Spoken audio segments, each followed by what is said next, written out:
Hello everyone, welcome to my channel Ijaan fan fiction. तो friends, कैसे हैं आप सब? आई होप सो आप सब बहुत बहुत बहुत अच्छे होंगे। तो फ्रेंड्स, मैं आपके साथ एक आज new FF arrange marriage share कर रही हूँ, जो एक वांगशन एफएफ है। और हाँ फ्रेंड्स, मुझे पता है आप माफिया वाली स्टोरी का वेट कर रहे हैं, पर मैं क्या करूं। मैंने जिस स्टोरी को अपनी डायरी में लिखा था, वो डायरी मेरी मिल ही नहीं रही है। मैं 2 दिन से उसको ढूंढ रही हूँ। जैसे ही वो डायरी मुझे मिलती है, मैं आपके साथ वो एफएफ इसी चैनल पर फिर से स्टार्ट कर दूंगी। तो चलिए फ्रेंड्स, अब हम अपनी स्टोरी अरेंज मैरिज का पार्ट शुरू करते हैं। और अगर स्टोरी आपको अच्छी लगे तो प्लीज़ प्लीज़ चैनल को सब्सक्राइब करना, लाइक करना और कमेंट करके मुझे ज़रूर बताना कि आपको ये स्टोरी कैसी लगी।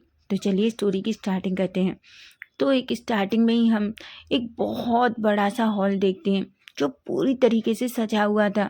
चारों तरफ बहुत प्यारे फूल थे। पूरे हॉल को बहुत अच्छे से डेकोरेट किया गया था।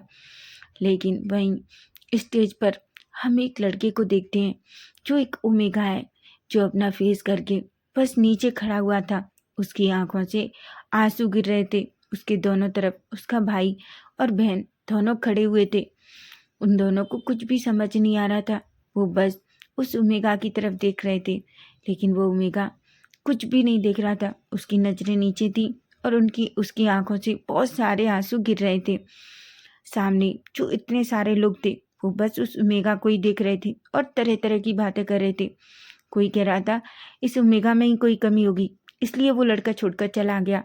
कोई कह रहा था कि अरे, वो लड़का ही बेवकूफ़ था जो इस ओमेगा को छोड़कर चला गया। कोई कुछ, बहुत सारी बात है। लेकिन उस ओमेगा को अब किसी चीज़ से कोई फर्क नहीं पड़ता। वो बहुत, सच में बहुत हर्ट था और वो बस रोए जा रहा था। उसकी सिस्टर उसे चुप कराने की बहुत कोशिश कर रही थी। उधर सामने उसके पेरेंट्स खड़े थे। वो बार बार फ़ोन किए जा रहे थे, लेकिन कोई फ़ोन पिकअप ही नहीं कर रहा था।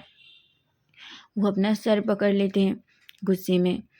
तभी उस ओमेगा की मॉम गुस्से में उसके फादर की तरफ देखती हैं और कहती हैं, मैंने तुमसे पहले ही कहा था कि वो लड़का भरोसे लायक नहीं है, पर तुमने मेरी एक बात नहीं मानी और तुम्हारी वजह से देखो हमारे बेटे की क्या हालत है।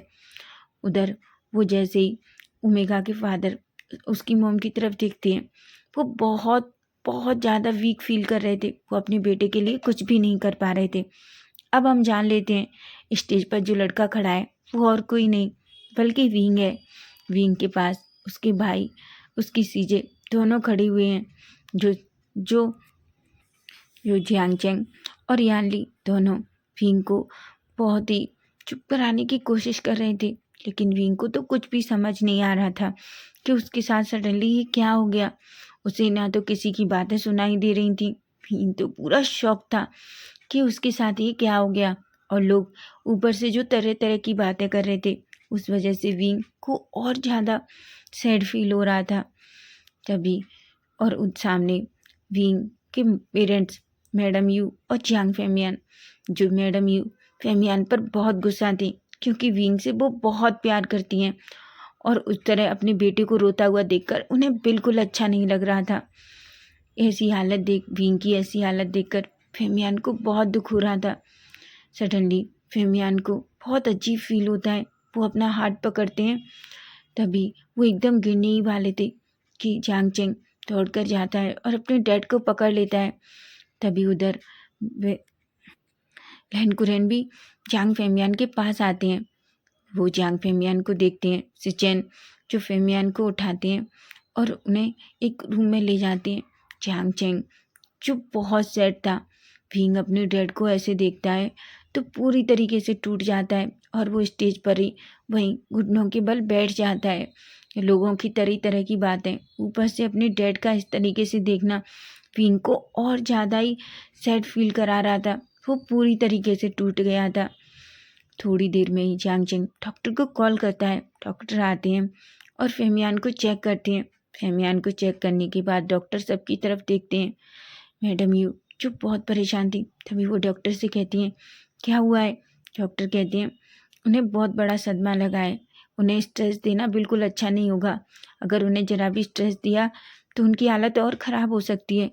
ये सुनकर तो मैडम यू, जियांगचैंग, उधर लहनकुरेन सिचेन भी बहुत परेशान हो जाते हैं।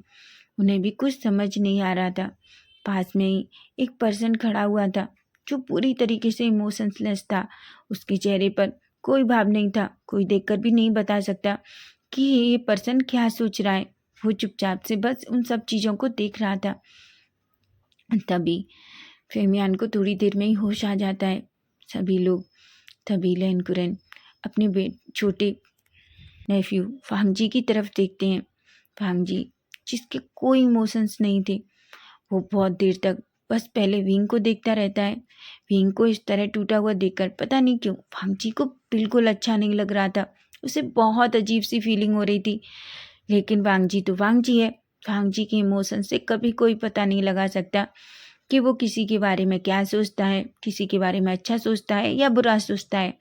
उसका वो इमोशंसलेस चेहरा, उसकी डार्क आँखें और वो डार्क वॉइस जिससे सभी बहुत डरते हैं। यहाँ तक कि सिचेन और कुरैन को भी कभी कभी वांगजी से बहुत डर लगता है। तभी सभी लोग रूम से चले जाते हैं। सिचेन कुरैन कहते हैं आप सब बाहर जाइए, मुझे फेमियान से कुछ बात करनी है। फेमियान और लहनकुरैन शुरू से बहुत अच्छे दोस्त हैं। वो दोस्त नहीं, बिजनेस पार्टनर भी हैं। वो एक दूसरे के लिए हमेशा खड़े रहते हैं। सभी लोग बाहर चले जाते हैं पर मैडम यू वहीं खड़ी रहती हैं। मैडम यू कहती हैं आप कुछ कहना चाहती हैं। तभी लहनकुरैन कहते हैं हाँ, मैं ये कहना चाहता हूँ फेमियान, अगर तुम्हें प्रॉब्लम ना हो तो तुम अपनी मेरे छोटे नेफ्यू के साथ विंग की मैरिज कर सकते हो। फेमियान शॉकिंगली लहनकुरैन की तरफ देखते हैं और कहते हैं क्या?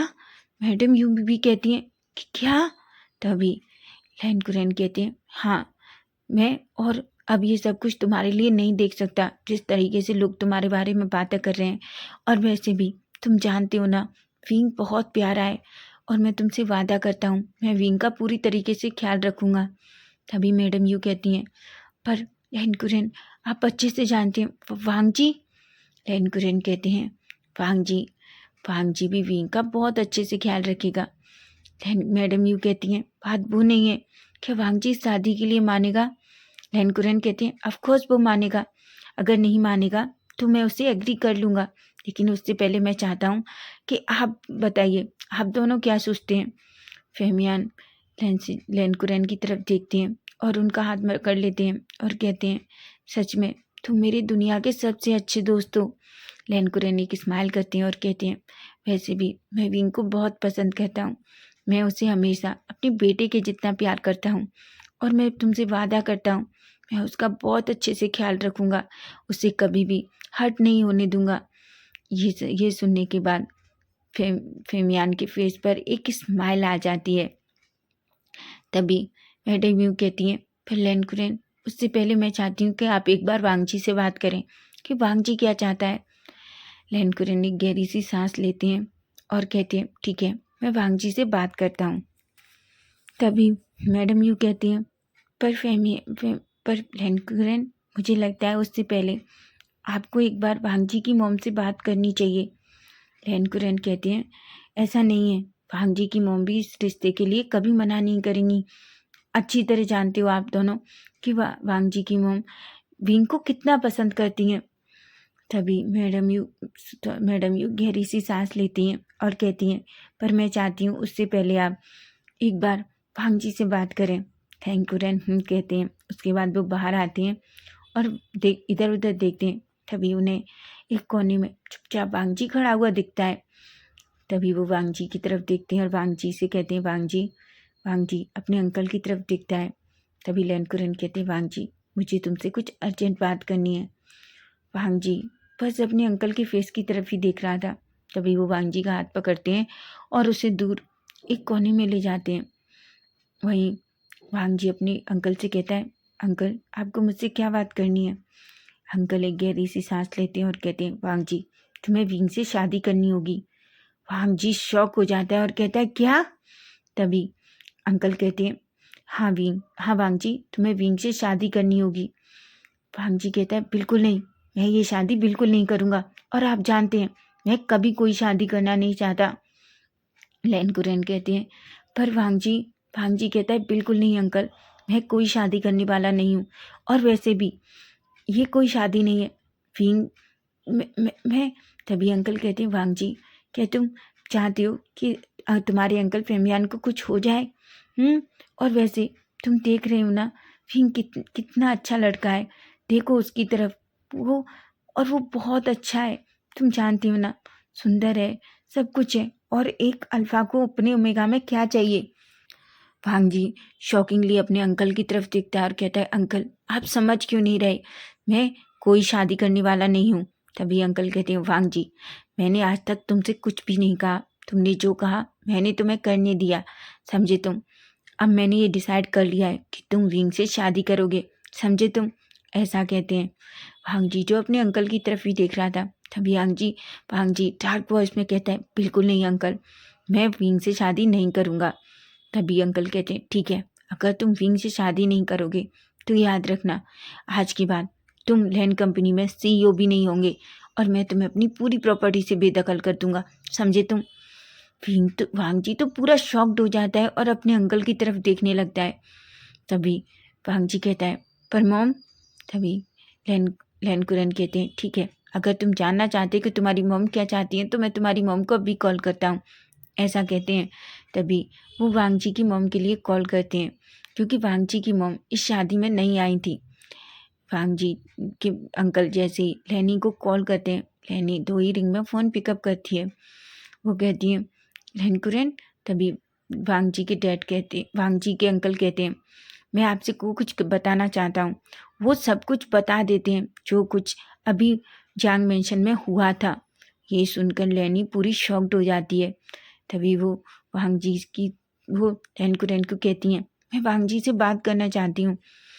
लैन फ़ोन वांग जी की तरफ कर देते हैं। वांग जी हेलो करता है। तभी लैनी कहती हैं, वांग जी मैं चाहती हूँ कि तुम विंग से शादी कर लो। विंग मुझे हमेशा से पसंद था, पर मैं तुमसे कभी कह नहीं पाई।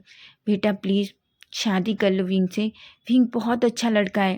वांग जी कहता है, पर मॉम आप जानती हैं कि मैं। तभी लैनी बीच में ही वांग जी को बात भी पूरी नहीं करने देती हैं और कहती हैं, वांग जी याद रखना, एक दिन तुम्हें विंग से प्यार हो जाएगा, तुम शादी तो करो, ठीक है? अगर तुम्हारा रिश्ता नहीं चला तो हम बाद में तुम दोनों का डिवोर्स करा देंगे। ये सुनकर तो वांग जी को और गुस्सा आता है और कहते हैं, मॉम आप क्या कह रही हैं, आपको पता भी है? लैनी कहती हैं, मुझे नहीं पता, पर वांग जी मैं अभी चाहती हूँ कि तुम विंग से शादी करो, बस। ऐसा कह के वो फ़ोन काट देती हैं। वांग जी किसी की बात माने या ना माने, लेकिन वो अपनी मॉम की कोई बात नहीं मानता, क्योंकि वो अपनी मॉम से बहुत प्यार करता है। और ये बात सब लोग जानते हैं कि वांग जी अपनी मॉम से कितना प्यार करता है। वांग जी एक गहरी सी सांस लेता है और कहता है, ठीक है अंकल, मैं इस शादी के लिए रेडी हूँ, पर क्या विंग इस शादी के लिए तैयार है? कुरैन कहते हैं, ऑफ कोर्स विंग भी इस शादी के लिए तैयार है, ऐसा कह देते हैं। तभी अब हम थोड़ी देर बाद का सीन देखते हैं। हम देखते हैं विंग जो चुपचाप खड़ा हुआ था, फेमियन और मैडम यू विंग को अपने गले से लगा लेते हैं और वो विंग से कहते हैं, विंग तुम्हें भांजी से शादी करनी होगी। विंग जो पूरी तरीके से शॉक था, लेकिन वो कुछ भी नहीं कहता कि वो शादी करना चाहता है या नहीं चाहता, वो कुछ नहीं कहता। वो तो बस एक आइस जैसा फील हो रहा था, जैसे वो वहीं बस खड़ा हुआ एक आइस हो।